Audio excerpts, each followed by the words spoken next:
Doğanbeyburnu açıkları da tespit edilen düzensiz göçmen grubu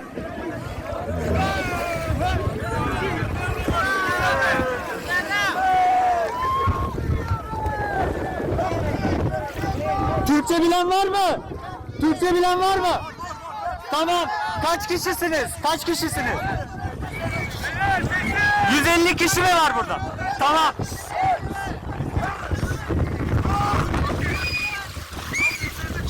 Tamam. Geri mi ittiler sizi Sisam? Geçmiş, adaya geçtiniz mi? Adaya geçtiniz mi adaya? Tamam. Tamam, şimdi büyük bot da gelecek, hepinizi alacağız. Sakin olun. Tamam. Bot yolda, 2 bot alacağız sizi. Tamam. Sağlık durumu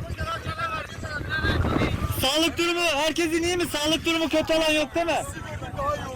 Tamam, ben buradayım. Sakin olun hepiniz. Tamam. Hepinizi alacağız.